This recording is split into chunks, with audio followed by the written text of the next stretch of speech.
Buenas tardes, amigas, amigues y amigos. Hoy 13 de octubre del 2020 damos inicio a la charla 28 de los viernes con Proterra. Con todo gusto presento a la extraordinaria arquitecta mexicana, Yolanda Guadalupe Aranda Jiménez, que hoy nos brindará la charla La huella de carbono en los elementos de tierra. Voy a leer muy brevemente el currículum, que está muy largo, pero bueno. La arquitecta Yolanda es licenciada en arquitectura por el Instituto Tecnológico de Estudios Superiores de Monterrey, Campus Monterrey.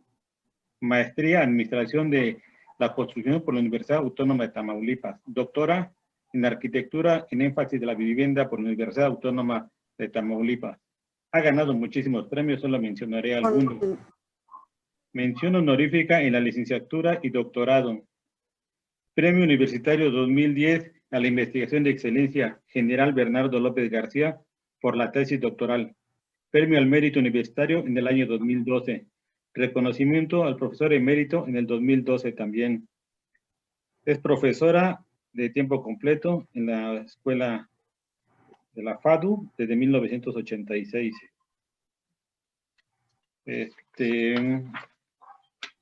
Y también es miembro de la Red Iberoamericana Proterra. Y ha participado desde 2014 como tallerista en todos los CIACOT. Y bueno, es un placer para mí presentar a la doctora Yolanda Aranda Jiménez. Adelante, Yolanda, por favor. Buenas tardes. Vamos a rápidamente, les quiero mencionar el porqué de este tema. Platicando con mi amigo Hugo Pereira, me mencionaba que si no teníamos algo acerca de esto, que es un interesante, y también presentamos una partecita de esto en el pasado CIACOT 19 que organizó también Ramón ahí en Oaxaca, y por eso me decidí por ese tema. Voy a poner la pantalla completa y pues sin más, iniciamos. ¿Cuáles son los objetivos de esta charla? Sacar la huella de carbono, que ahorita vamos a ver que es una parte del análisis de ciclo de vida. Son un montón de fórmulas, aunque ya lo hace un programa, ¿verdad? Y entonces, ¿qué es lo que pueden esperar y qué es lo que no pueden esperar de esta charla? Vamos a ver conceptos principales para que todos estemos en el mismo canal. ¿Cuáles son los impactos ambientales y sus categorías? Lo que es los gases de efecto invernadero. ¿Cuáles países de Latinoamérica? Porque es muy importante ponerlo en el contexto, ¿verdad? Son los que más ahorita están contribuyendo. Y hacia el final me gustaría que cada uno de ustedes, porque yo sé que hay, están oyendo esta charla ahorita en Chile, en Ecuador, en Argentina, en diversos países, que nos dijeran cuáles son los institutos en cada uno de esos países que están ahorita precisamente trabajando en lo que es el inventario de gases de efecto invernadero. Eso sería muy enriquecedor para verlo de una manera global. De nuevo, lo que no esperen de esta charla son cálculos integrales, matemáticas y una metodología. ¿Okay? Empecemos con la diferencia del estado del tiempo y del clima. Los especialistas mencionan que tienen que pasar 30 años para que se pueda hacer toda un acopio de datos y una observación, y de esta manera poder determinar cuál es el clima de determinada región. Lo demás es el estado del tiempo, es decir, lo que está pasando en ese día, ¿sí? Y no es lo mismo. Por eso queremos hablar de cambio climático global. Es muy importante empezar por entender este término. En países grandísimos, en cuanto a extensión, por ejemplo, Chile, Argentina, son muy largos, pues van a tener una diversidad de climas, al igual que lo tenemos acá en México. Y esto es muy importante hacerlo notar, porque nos va a afectar todo. Ahora, a lo largo de la historia de nuestro planeta se han dado diferentes cambios climáticos, pero aquí lo más importante es hacer notar cuál es la historia desde la creación de la Tierra, desde su eje, todos los puntos que inciden en ellos, como puede ser la energía solar, el eje de rotación, que en el último, bueno, ya no el último, el terremoto ese tan fuerte que fue en Chile, cambió el eje, ¿verdad? De la Tierra, y todo esto forma parte de lo que puede producir cambios climáticos naturales, cambios climáticos naturales. Por eso hay muchos detractores, porque dicen, el clima en nuestro planeta se ha venido dando de una manera cambiante. Sí, pero se ha venido dando de una manera cambiante de forma natural, de manera que terremotos, huracanes, sismos han afectado el cambio climático natural. Sin embargo, vamos a ver cuáles son las diferentes actividades que han cambiado, o sea, nosotros como seres humanos hemos cambiado, hemos contribuido a que cambie el clima. Vemos por ahí una definición en la Convención del Marco de las Naciones Unidas, en donde dice que un cambio de clima puede ser atribuido directa o indirectamente dependiendo de las actividades humanas, y esto va a cambiar la composición de la atmósfera mundial. Entonces, hasta ahorita vamos a distinguir dos tipos de cambio climático. Uno es el natural y otro es el antropogénico. El antropogénico es todo aquel debido a actividades humanas, y ese es el que debemos de tener cuidado. El cambio climático de origen natural puede ser o puede tener su origen en las placas tectónicas, por ejemplo, en todo lo que son terremotos o sismos, que hay toda una franja en la República Mexicana afectada por ella, y no hablemos de Chile o hay muchos países en Sudamérica, Perú, que están dentro de esa misma franja y que también tienen estos problemas sísmicos. Problemas hidrometeorológicos, es decir, todo lo que son erosiones naturales, inundaciones, granizadas, tormentas de nieve, todo esto también afecta de una manera natural. Ahora, ¿cuáles son los que son creados por el hombre? ¿Cuáles son esos cambios que son creados por el hombre? Bueno, en primer lugar, los químico-tecnológicos, que son, por ejemplo, todos los desechos que se están aventando a los ríos y que se están contaminando los mares. El otro día, viendo un reportaje muy interesante, resulta que la India, muy buena parte de ella, está contaminando todos los ríos, porque resulta que Europa la contrata para hacer todas las medicinas, y fueron a hacer una especie de auditoría o de evaluación, qué es lo que estaba pasando, y resulta que todas esas industrias farmacéuticas están vertiendo todos esos químicos de desecho por la elaboración de las medicinas a los ríos. También la manera en cómo estamos disponiendo de todos los desechos tecnológicos, y luego también dentro de los cambios antropogénicos está el sanitario y el ecológico. ¿Qué es esto? Pues todo lo que se genera debido a la misma calidad de vida que están teniendo las poblaciones. Entonces ahí entra la contaminación del agua, del aire, pues desgraciadamente epidemias y plagas.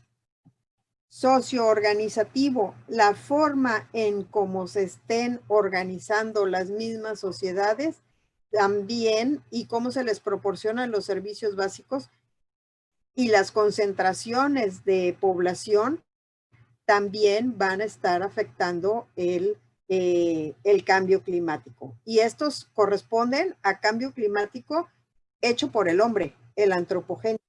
Entonces, es muy importante distinguir dos. Uno, el natural, en el cual el hombre no tiene nada que ver, y esa era de hielo y todo lo demás, eso se creó naturalmente por las mismas transformaciones del planeta, y donde debemos de tener cuidado son en el cambio climático que está sucediendo por todas las actividades del hombre.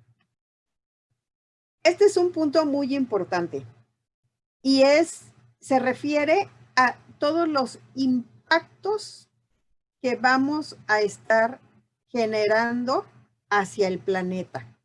La mayoría de los autores, programas que calculan esto, hablan de 3 grandes impactos, que es la salud, el ecosistema y los recursos naturales. Y luego, ¿cómo vamos a estar afectando cada uno de ellos? Obviamente, por actividades antropogénicas o del ser humano.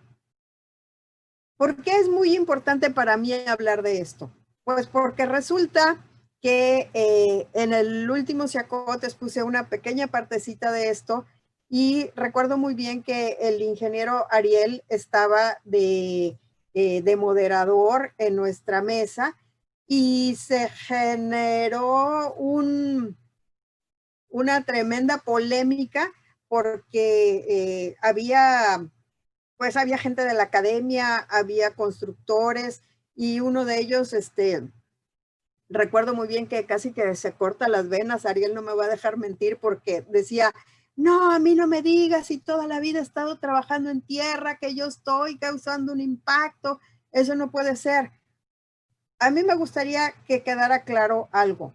Desde el momento que estamos cambiando nuestro entorno, desde el momento que estamos, no sé, a lo mejor moviendo un río para hacer una presa, para hacer riego, desde el momento que estamos utilizando el suelo para hacer agricultura, utilizando el suelo para construir, ya estamos modificando nuestro entorno.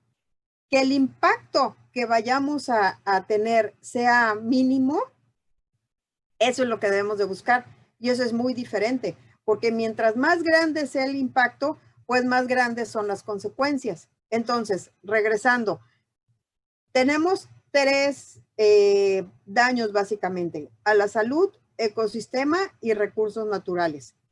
El de la salud es pues aquellos productos carcinogénicos, efectos respiratorios y orgánicos, el famosísimo calentamiento global, radiación y lo que es reducción de la capa de ozono. Ustedes han de recordar que un mexicano fue precisamente el que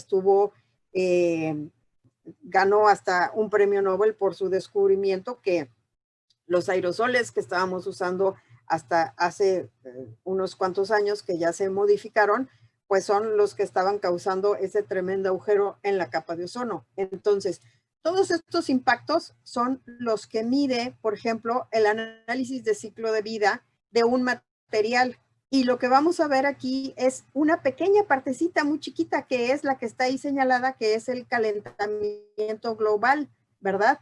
Y ese calentamiento global vamos a ver ahorita más adelante por definiciones, que es la famosa huella de carbono.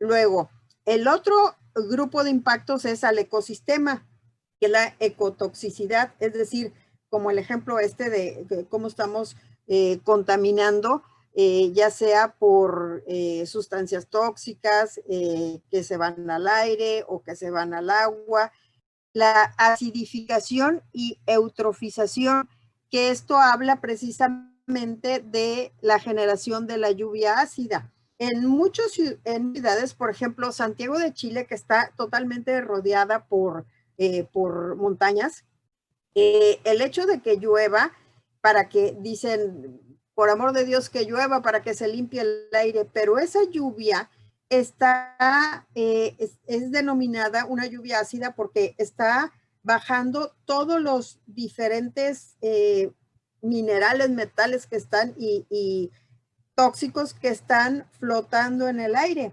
Lo mismo sucede con la ciudad de Monterrey. La ciudad de Monterrey tiene una configuración muy similar a la de Santiago de Chile porque está rodeada y entonces no permite que el aire se lleve todos esos contaminantes. Y por último, dentro de este rubro de ecosistema está el uso del suelo. En el uso del suelo, básicamente, todo lo que dedicamos a construir con tierra es donde se va a estar afectando. Nos guste o no. ¿Que la afectación va a ser mínima? Sí, sí es cierto, va a ser mínima, comparada con construcción tradicional, comparada con estar usando solo concreto, pero finalmente va a haber ahí un impacto. Y luego, el último daño o impacto sería a los recursos naturales, que es la utilización de combustibles fósiles. Por eso, hoy por hoy, la mayoría de los países están apostando a utilizar energías limpias, como pueden ser aerogeneradores, como pueden ser celdas solares, otro tipo de energías que no sean las denominadas fósiles, que son las más contaminantes. Y por último, los recursos naturales minerales. La disminución de la disponibilidad de estos recursos, pues ahorita, ¿qué les puedo decir? En Colombia está afectadísimo, no hay una reglamentación para la minería y es otro impacto del tipo antropogénico muy fuerte que está pasando en muchos países. Bien, a lo largo de la charla van a ir también viendo, porque van a decir, esta mujer nada más hable y hable y a ver que me compruebe. Bueno, pues van en muchas citas de artículos científicos muy interesantes a los cuales se pueden referir para precisamente corroborar esto. Y entonces hablamos de que la huella de carbono es la cantidad de gases de efecto invernadero que van a ver a lo largo de todo esto. Vamos a denominarlos como GEI, que son gases de efecto invernadero, que son los que estamos emitiendo a la atmósfera, ya sea por la producción de lo que quieran, de materia prima, de materiales, de consumo de bienes y servicios, y es considerada una de las herramientas más importantes, es decir, definir la huella de carbono para cuantificar las emisiones de dichos gases. Ahora, hubo un primer protocolo de Kioto por ahí del 97 en donde se unen varios países, se les prende el foco rojo y dicen, momento, vamos a tratar de disminuir todo esto que estaba pasando. Imagínense, desde el 97 y ahorita estamos sufriendo todas las consecuencias. Posteriormente vamos a ver cómo en Montreal hay otra reunión de este tipo y en la reunión de Montreal también se logra bastantes avances. Entonces, todos estos gases de efecto invernadero forman una capa permanente en la atmósfera que impide la radiación solar y por lo mismo que esté de vuelta, que salga otra vez, provocando en ello que baje la temperatura. Bien. Aquí tenemos otra cita también muy importante en donde básicamente lo que vamos a ver aquí es que todavía los científicos no se ponen de acuerdo en cuáles son los gases de efecto invernadero que están afectando la atmósfera. Y hay muchísimos. Entonces, por eso no se ponen de acuerdo. Ahora, ¿cuáles son los principales? ¿Cuáles son los más dañinos? Los que todo mundo está de acuerdo. Pues el dióxido de carbono, el metano y el óxido nitroso. Esos son los principales. De ahí hay 13 que son los clorofluorocarbonos y los hidroclorofurocarbonos, que esos fueron detectados ya en el protocolo de Montreal. Parte de ellos son los que se detectaron, que son los que les digo que vienen en los aerosoles y ya se modificaron todos los aerosoles porque esos eran los causantes de estar destruyendo la capa de ozono, ¿sí? Casi que les pregunto, ¿vamos bien? ¿Alguna duda? Pero no, porque es la costumbre de dar clases. Bueno, ahora, al final podemos discutir esto porque da para mucho y sería bien interesante ver qué es lo que saben en cada uno de sus países y qué es lo que está pasando. Yo les voy a dar ejemplos de México porque claro, es lo que yo tengo más cerca para investigar. Toda esta emisión de gases de efecto invernadero es lo que está provocando el calentamiento de los mares, de los océanos, y quiero que sepan que yo vivo en Tampico, que es una ciudad y puerto. Aquí me queda a 10 minutos el mar, y resulta que el mismo calentamiento del mar provoca el cambio en cuanto a formación de huracanes. De hecho, todavía estamos en la época de huracanes y los hemos tenido así en fila, ¿verdad? Nunca habíamos tenido tantos, alrededor de 7 o 9. Algunos se han desviado, pero otros han entrado por Yucatán y ahorita pues han causado algo de estrago al sur de nuestra república.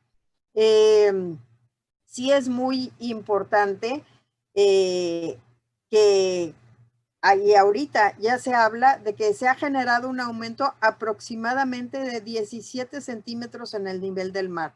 Se habla de que si esto llega a ser tan catastrófico, las primeras ciudades que desaparecerían serían las que están, los puertos que están cerca del mar, o sea, mi ciudad, entre otras. Y se prevé también una escasez de agua dulce por el derretimiento de los glaciares. Esto nuestros amigos de Argentina no me lo van a poder negar, pero ya está sucediendo en el famoso, ¿cómo se llama? Glaciar Perito, bueno, al rato me Perito dicen, Moreno. No sé bien el nombre, pero sé unas imágenes de... Perito Moreno. Gracias, gracias. Perito Moreno. Y se ve cómo ya esto está sucediendo, ¿verdad? Bien, ¿cuáles son las actividades que más afectan todo esto? Bueno, pues ya hablábamos de la quema de combustibles fósiles como la gasolina, el seguirle apostando al diésel, al gas, al dióxido de carbono. Y algo muy importante que he estado aprendiendo, la crianza de animales. Créanlo o no, el ser unos tremendos consumidores de carne, uy, Brasil, Argentina y México, ¿verdad? Genera una cantidad tremenda de metano. Y esto es uno de los principales gases de los GEI que afectan precisamente todo lo que es la huella de carbono. De las energías limpias, podemos hablar de la energía eólica. Podemos hablar también, miren, este ejemplo que les pongo ahí es de cómo se estaba manejando México, o más bien cómo se está manejando en la actualidad. La mayoría de la forma de generación de energía de México son las hidroeléctricas. También había muchísima, o se están generando plantas eólicas también, aunque Europa pues es el que lleva, digamos que la batuta en este aspecto. Pero aquí lo más importante es empezar a buscar formas de energía limpia que no emitan tanto CO2 al medio ambiente, porque ya vimos que son uno de los gases que más afectan para todo esto de la huella de carbono. Para el 97 estábamos hablando de que China, Estados Unidos, India y Rusia eran los países que más contaminaban. O sea, tremendo.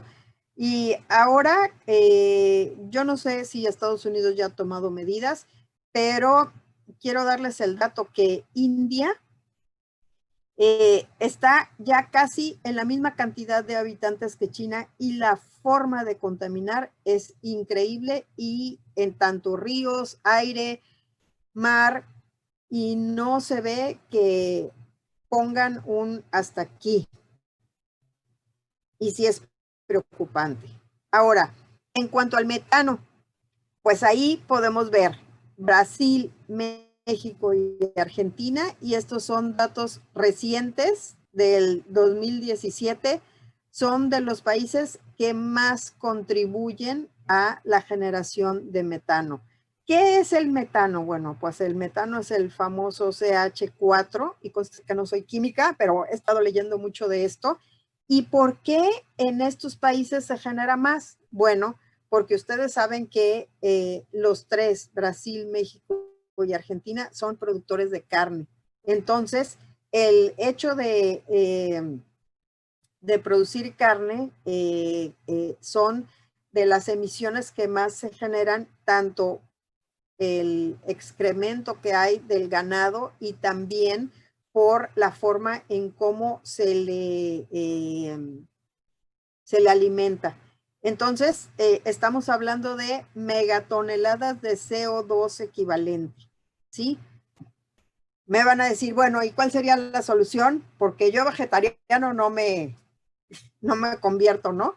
Bueno, pues, no sé, habría que investigar. El punto al que quiero llegar es que hay muchísimo por hacer, y desde nuestra trinchera podemos hacer muchísimo para seguir evitando esto, que ya es una carrera tremenda, y esto que nos está pasando hoy por hoy de esta pandemia y la contaminación, créanme que no es de a gratis.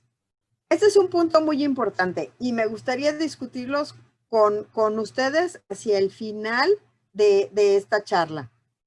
En México existe el instituto denominado de Estudios de Cambio Climático, y México se encuentra entre los 20 países generadores de GEI, gases de efecto invernadero. Yo les pregunto a ustedes, ¿cuál es el instituto que está en su país, que seguramente hay, que está encargado de hacer el inventario de emisiones? Porque debe de haber un instituto que se dedique a esto y que sea formal en sus estudios, y que nos digan de todas estas actividades antropogénicas o humanas, cuáles son en su país las que más están generando. Yo les voy a dar el ejemplo de México, y esto está dado en megatoneladas de CO2 equivalente. Y les puedo decir que el transporte, tenemos un país muy largo, al igual que Argentina y Chile.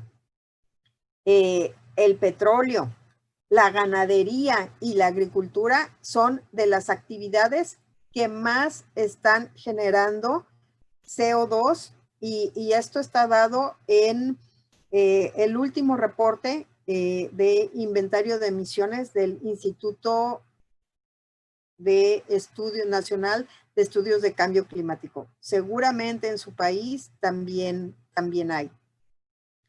¿Cuáles son las medidas que debemos de tomar para mitigar esto? Bueno, en primer lugar, el impacto de los principales países en cada uno de los rubros. O sea, investigar entre nosotros qué es lo que está pasando, cómo podemos hacer para disminuirlo. Por eso en Europa están tomando acciones tan importantes como la bicicleta, como utilizar, cambiar totalmente, y entonces vemos que ya hay tranvías eléctricos en vez de estarlos usando con energía fósil.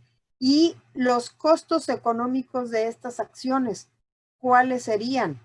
Si yo siempre me he preguntado, si Arabia, los Emiratos Árabes, ya están cambiando y están dejando a un lado todo lo que es la extracción y producción de petróleo, y le están apostando a otro tipo de energías, y ellos son los líderes en lo que es extracción de petróleo y la conversión a gasolinas y demás. ¿Por qué nosotros no? ¿Por qué seguimos aferrados con eso? Ahora, ¿cuál es el compromiso que ha establecido México? Restaurar sustentablemente ecosistemas. Tengo un amigo que se ha dedicado todo el Golfo de California, que ustedes seguramente han visto, Se ha dedicado por años a trabajar en el Golfo de California y a preservar las especies marinas que hay. Reducir las emisiones de los gases de efecto invernadero. ¿Cómo? Pues precisamente desde estar verificando los automóviles, desde cambiar todo lo que es el sistema de transporte, y ya es un compromiso. Consolidar una política nacional de cambio climático, en donde veamos cómo se va a afectar menos, es decir, las políticas para disminuir estos gases tienen que venir desde arriba. Y bueno, lo que nosotros llamamos Semarnat, que es la Secretaría de Marina y de Recursos Naturales, ha denominado áreas naturales protegidas, como seguramente hay en su país. Hay un programa de desarrollo forestal, eso es algo tremendo. La deforestación que se está dando en todos los países en la selva amazónica, esto contribuye tremendamente a la huella de carbono y a que los gases de efecto invernadero estén cada vez más fuertes y dañando nuestro planeta. Y el programa de conservación y restauración de bosques. Eso es algo muy, muy importante. Bien, el inventario de emisiones. México cuenta con uno. ¿Y existe en su país? Queda la pregunta al aire. ¿Qué tipo de inventario hay? ¿Cuál es el instituto que lo está realizando? Algunas propuestas es empezar por la zona, nada más. En la zona en donde están ustedes, crear un diagnóstico y crear un documento en donde se identifiquen los problemas ambientales propios de su ciudad. Yo, por ejemplo, les puedo decir que en la mía tenemos una refinería y es tremendo el problema que causa, ¿verdad? Y ¿qué está pasando en su ciudad? ¿Cuáles son las causas? Y diseñar políticas precisamente para hacer un diagnóstico. Entonces, una de las conclusiones es precisamente generar este inventario de emisiones, así como ya lo tiene México, que es de los pocos países que tiene este inventario de emisiones ya para el carbono negro. Y otro punto muy importante es, ¿qué está pasando con las ladrilleras?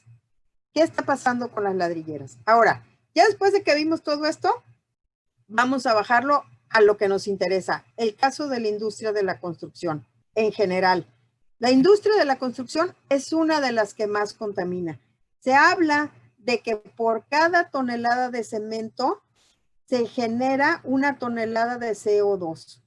Y son cementos a base de silicato y manganeso que sustituyen la piedra caliza. El acero, también todo lo que son metales, es tremenda la cantidad de energía que se necesita para su proceso de fabricación. Y entonces, el gran reto de la arquitectura de hoy por hoy es cómo vamos a disminuir todo esto, utilizando un mínimo de cemento, utilizando un mínimo de acero. Aquellos que han visto mi presentación de la casa de tierra vertida, bueno, pues han visto que en esa casa en particular logramos reducir el acero hasta en un 85% sin temor a equivocarme, ¿verdad? Y eso ya sería, ese prototipo ya es un buen ejemplo de que sí se puede hacer una construcción más sustentable.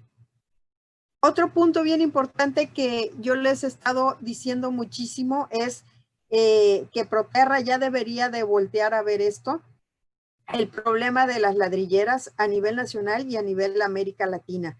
El Instituto Nacional de Estudios de Cambio Climático me invitó en la ciudad de Guadalajara a un congreso que hubo en donde a mí me tocó exponer los BTCs y me di cuenta de en toda la ciudad de Guadalajara y alrededor, porque nos llevaron a ver estas ladrilleras, el tremendo problema que hay, porque son familias numerosas que se dedican a hacer los ladrillos cocidos y luego los hornos que tienen no es la manera más idónea y avientan todo ese CO2 para cocer los ladrillos al aire. Y entonces, si no estamos hablando de ni 2, 3 familias, estamos hablando de cientos de familias que hacen esto.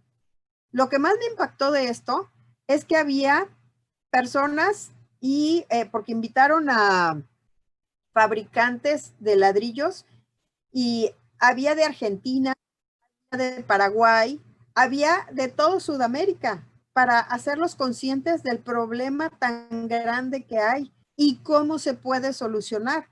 Entre otros expositores había gente que les proponían unos hornos en donde no esta exagerada emisión de CO2 se controla. Son hornos especiales. Pero el problema es muy complejo porque son familias, es un problema social, que no tienen dinero, que hay abuso infantil, que este problema apenas les da su trabajo para poder comer.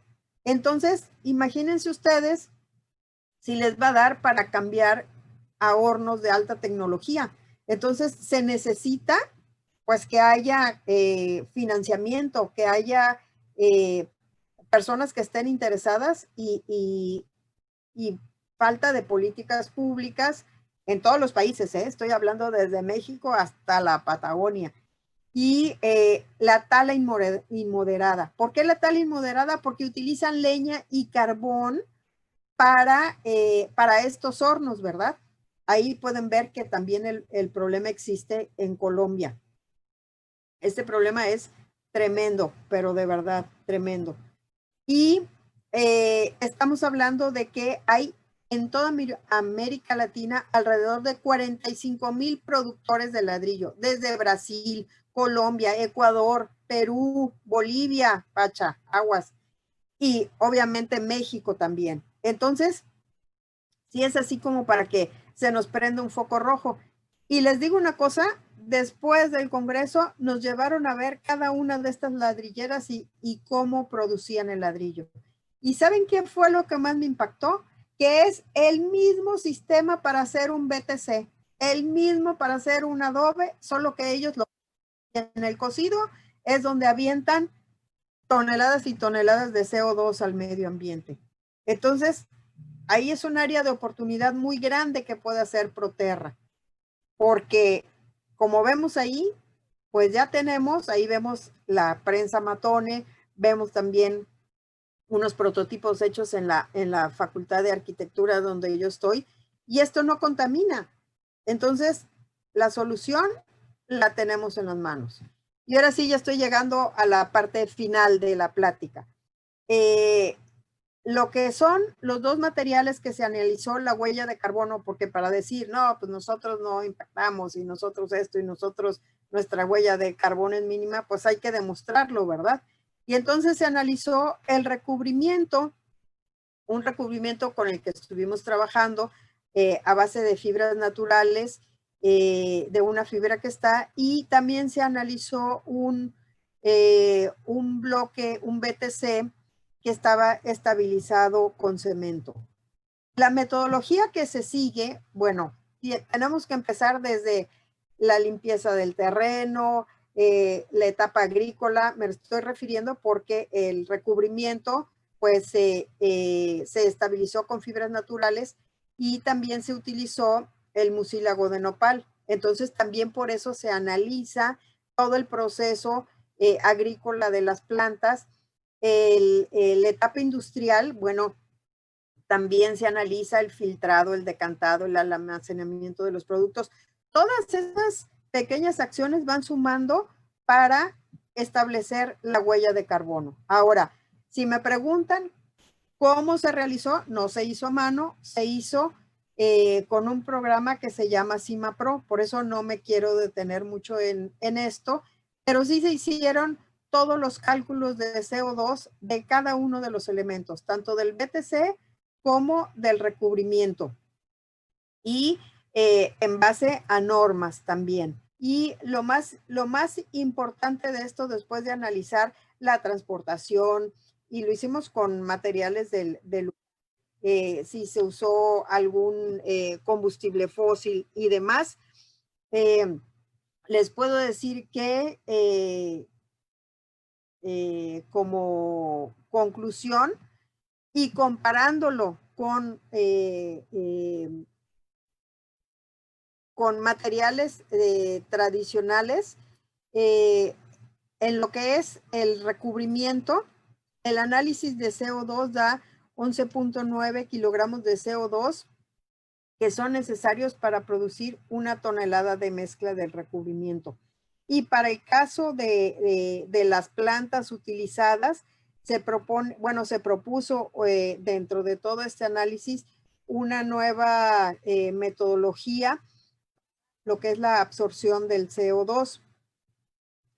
En términos de huella de carbono, de productos y servicios, se deben de considerar todos los marcos metodológicos. Se consideran dentro de estos marcos los de la Unión Europea y de Estados Unidos, porque resulta preocupante que todavía en América Latina no tenemos toda esta investigación. Entonces tenemos que recurrir a formas de generación de tanto de Europa como de Estados Unidos. Y de nuevo, aquí se abre otro gran área de oportunidad para que nosotros investiguemos.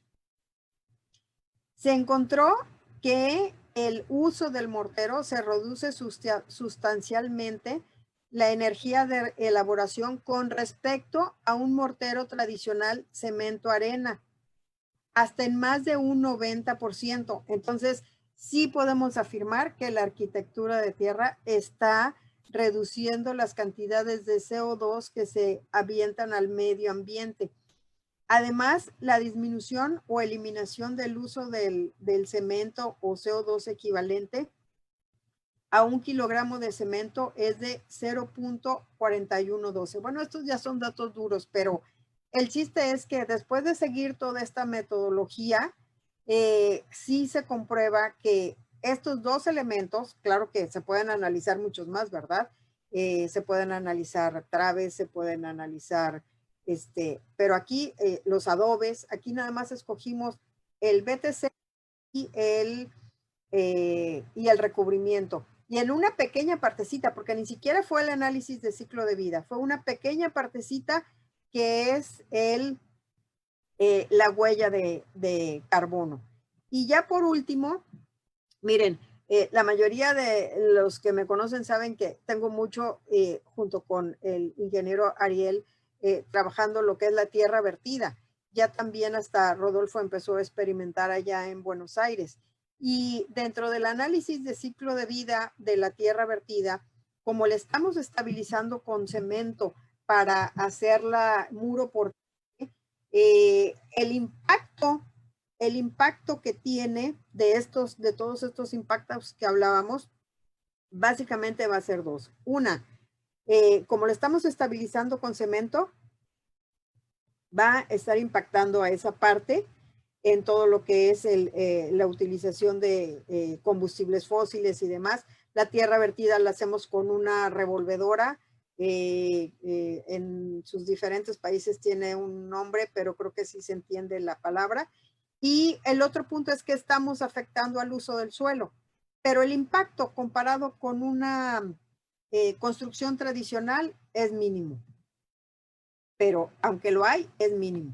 Y bueno, con esto termino y les dejo la reflexión y estoy abierta a la charla para que me platiquen cuáles son esos institutos que hay en cada uno de sus países y qué es lo que saben ustedes que se está logrando, porque siento yo que hay mucho por hacer y como constructores tenemos una gran responsabilidad, siempre y cuando lo hagamos de una manera segura y comprobando que efectivamente el impacto que estamos causando con la construcción es mínimo. Muchas gracias.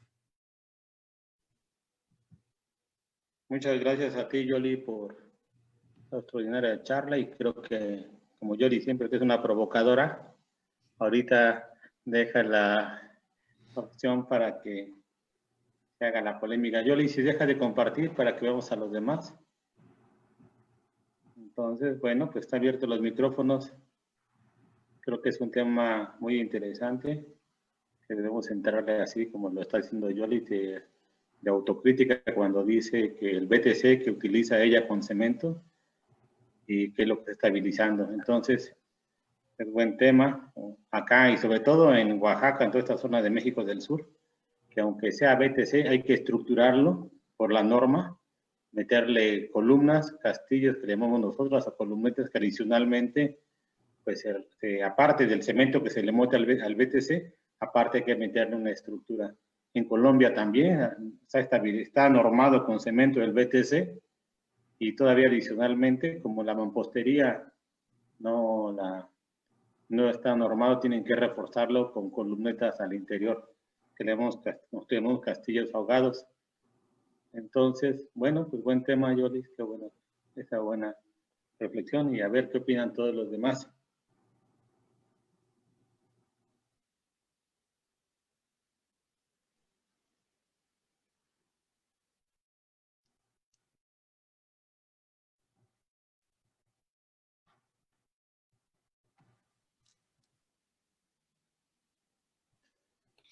Si yo pido la palabra, un poco haciendo referencia a lo que comentaba Yoli de una disputa verbal que se planteó en Oaxaca en el último Siacot presencial, y algunas cuestiones que se plantearon al inicio de esta charla. Yo creo que la reflexión es la siguiente. El ser humano siempre produce su huella, siempre, y muchas veces cree que es mucha y no es tanta, otras veces cree que no pasa nada y es mucha. Hay un montón de situaciones que si no se analizan con una mirada crítica y con alguna cientificidad en lo posible, podemos caer en falsedades. Es decir, que nosotros somos súper ecologistas porque empleamos tierra, a lo mejor estamos trayendo esa tierra de un lugar lejano, a lo mejor esa tierra se extrae y produce un pasivo ambiental muy difícil de subsanar, y bueno, un montón de situaciones y de cuestiones que no se tienen en cuenta cuando uno analiza una obra. Yo simplemente hago esa reflexión recordando que de lo que recuerdo de ese entredicho, ese intercambio de opiniones que hubo en Oaxaca, es que la gente que construía en tierra decía que era impacto ambiental cero. Nunca nada es impacto ambiental cero. Entonces es eso, sí, está bueno construir con tierra, pero analicemos también la situación que significa construir con tierra en su globalidad, en su totalidad. Y creo que en los últimos tiempos se ha hecho bastante hincapié en estos análisis, no solamente este caso que comenta Yoli de su experiencia ahí en Tampico, que me tocó participar también, sino que en muchos ámbitos se está considerando con más fuerza, rigor y aplicación práctica lo que es la huella de carbono, el análisis del ciclo de vida de un material. El análisis del ciclo de vida de un material, que antes era una cuestión casi como decorativa, hoy creo que está influyendo en las decisiones cuando alguien decide un proyecto o alguien decide una técnica constructiva. Eso, bueno, veo que esta charla está colaborando a poner en valor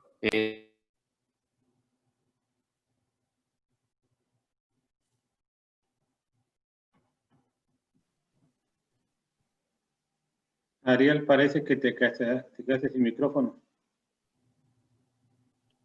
no, me dice que el anfitrión me lo cerró. Ah, perdón. Yo pensé que estaba hablando mucho. Perdón. Me salió un cartelito. Fue silenciado por el anfitrión. Yo dije, debo estar o hablando mucho o hablando pavada. Por eso me sacaron. Pero me emocioné. Es el análisis. Justamente estaba cerrando esta reflexión que estaba haciendo, como que estamos en un momento bueno para todo, bueno para la construcción con tierra y bueno para analizar esto de la construcción con tierra, no desde no solamente, porque sí también, desde el ámbito tradicional, folclórico, de la tradición de la construcción, sino tratando de meterle alguna cientificidad al tema y, bueno, ponerlo en caja, para bien o para mal. Ser ubicuo en eso, ¿no? No decir, la tierra es mágica. No, la tierra es buena. Y le pasa el trapo a la mayoría de los materiales de la construcción.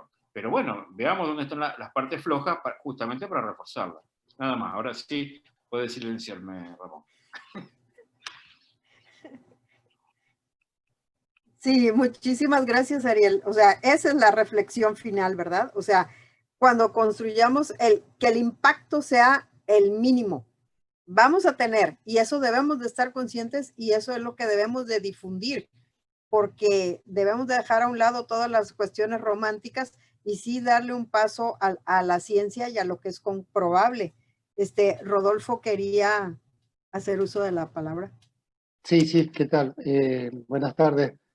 Bueno, gracias, Yoli, por tu presentación. Viene, creo que muy bien, porque me parece que la evolución de lo que se conoce de la arquitectura y la construcción con tierra, estamos pasando a una etapa mejor desde el punto de vista de obtener conocimiento que pueda ser medible, es lo que principalmente produce el conocimiento científico. Está ya de lo folclórico y de convencimiento que tenemos todos en el hábitat, pero eso después hay que ponerlo en ciertas medidas, así como se saben las características hidrotérmicas y resistencias. El hecho de saber que en cuánto impacta en valores utilizar, me parece que es algo que va a fortalecer con un fundamento científico y tecnológico una de las condiciones ambientales favorables que tiene la tierra como material en la arquitectura. Me parece sustancial porque yo lo como un problema también de formación de recursos humanos y de enseñanza de la arquitectura. Habitualmente en las escuelas de arquitectura no se le da tanta importancia, no en el campo nuestro de la arquitectura de tierra. En las otras tipos de tecnologías y arquitecturas tampoco se enseña y se estudia o se exige en muchas facultades, sobre todo en arquitectura e ingeniería, qué es esto del ciclo de vida de los materiales. Y sin embargo tiene una importancia fundamental para mejorar la contaminación del planeta y los gases de efecto invernadero, etcétera, todo lo que vos has comentado. Me parece que es algo que tiene que empezar a formar parte de la currícula de las escuelas profesionales, por lo menos, arquitectura e ingeniería, y que está muy verde todavía en la enseñanza, y eso incide en la valoración de un aspecto que en este caso hay que poder medirlo, porque si no nos quedamos con el que es más o regular o medio, o poco el impacto, va a ser siempre un impacto mínimo comparado con el impacto que genera la construcción industrializada, pero hay que poder demostrarlo con valores numéricos, y eso ya con las metodologías que existen ya se puede hacer. Así que muchas gracias por tu charla, me parece que viene muy bien para la discusión y la reflexión de un tema que se puede medir en el siglo XXI con o sin pandemia. Este tipo de cuestiones las podemos medir. Gracias. No, al contrario, gracias a ti. Y sobre todo, siento yo que hay un área de oportunidad enorme para Proterra, porque toda América Latina tiene el problema de las ladrilleras y las emisiones de CO2 es tremendo. O sea, yo creí que era algo inherente solo a México, pero en este congreso me tocó ver productores argentinos, productores de Colombia, productores de Y además, lo valioso del Congreso es que invitaron a estas familias que se dedican a hacer los ladrillos y les explicamos cómo se pueden hacer sin coser. Pero entonces, ahí todavía hay otra área más de oportunidad y es en aquellos países donde no hay normas, empezar a que acepten las normas de tierra. O sea, siento yo que hay mucho, mucho por hacer.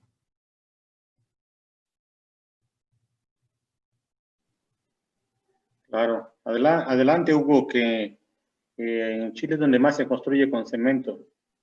Sí, Hasta la mira, tapia le meten cemento. Vamos, Hugo. no, respecto a lo que preguntaba Yuri, bueno, primero felicitarla por la presentación, que es de mucha importancia. Yo creo que hace mucho tiempo que sabemos las ventajas de la tierra y desgraciadamente no existen mediciones en el ámbito, digamos, cuantificado, lo que es la emisión de gases de efecto invernadero en el sector energético. Y por eso hay un plan de descarbonización de la matriz energética chilena y se está reemplazando poco a poco por la energía solar. Con bastante éxito, se ha logrado avanzar mucho más rápido de lo que se pensaba, sobre todo en el norte de Chile, instalando paneles solares. Pero no hay un estudio global que debería existir en el ámbito de la construcción, porque ese es el ámbito que nos interesa a nosotros, más que el de las plantas de generación eléctrica. Yo envié un chat ahí de un arquitecto, Edward Masria, que es un arquitecto norteamericano que editó un libro, Manual de Energía Solar Pasiva, hace bastantes años, que hizo un estudio y un trabajo que dice "It's architecture stupid", diciéndole a los arquitectos de que ellos son los causantes de más del 50% de los gases de efecto invernadero, porque abarcando todo el sistema de la construcción, digamos, que es la producción de materiales de construcción y la mantención, porque también al especificar materiales que producen mucho consumo de energía, también están produciendo gases de efecto invernadero. O sea, el comportamiento térmico de la Tierra en su uso permanente, si está bien diseñado, tiene un efecto mucho mejor en los ahorros de energía de calefacción, por ejemplo, comparándolo con el hormigón y con otros materiales. Entonces creo que es un tema súper interesante a analizar y sobre todo, como dice Yori, tener los inventarios. Yo creo que es súper importante tener los números, las cantidades para poder tener una base. Yo he hecho algunos análisis de los consumos energéticos en producción de adobe comparados con ladrillo, comparado con otros materiales, y realmente es, pero infinitamente menor, es mucho menor el impacto, pero no está trasladado a la metodología que mostraste, Yoli, del cálculo de la huella de carbono. Un amigo ingeniero forestal me dijo que es muy fácil hacerlo, me dijo, pásame los datos, de hecho se los voy a entregar yo, y con esos gastos en termias, en las termias, o sea, en la energía que se requiere para elevar en 1 grado Celsius una tonelada de agua. Esa es la unidad energética. Se puede trasladar todo ese concepto a las metodologías que parece que son bastante sencillas de aplicar de medición de huella de carbono. Yo creo que puede ser un objetivo bueno de nuestra red poder entrar en eso porque nos valida ante un mundo que cada vez es más sustentable. O sea, yo creo que hoy en día, creo que para allá tenemos que ir en términos de sociedad y de civilización para no destruir nuestra casa mayor.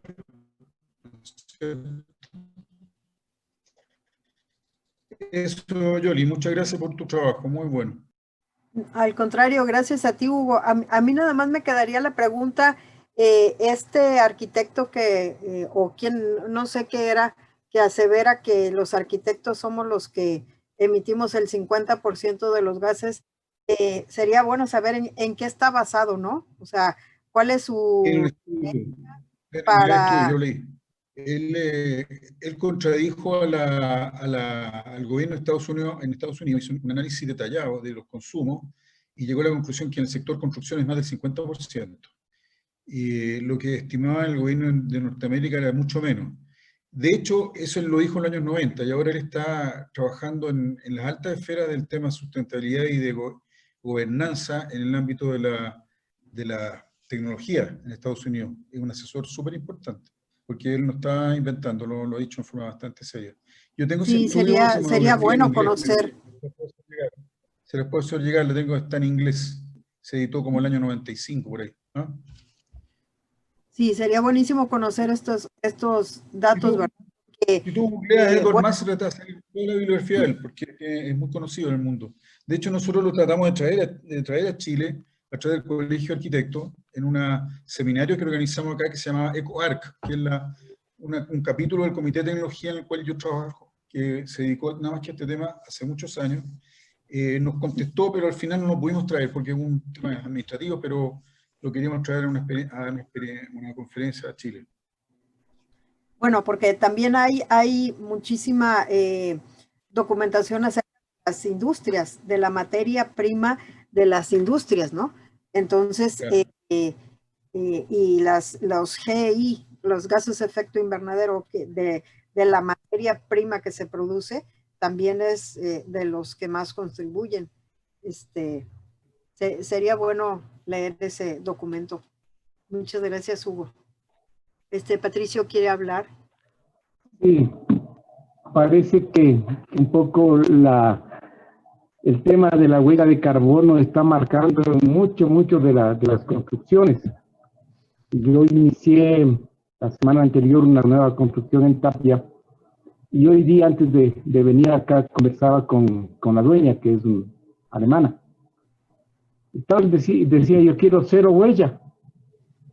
Y estábamos parados hablando de 0 huella en mi casa sobre una cimentación en concreto.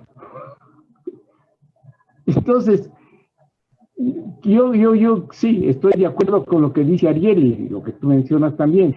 Uno tiene que procurar bajar la huella de carbono lo máximo que realmente se pueda en el entorno de cada uno.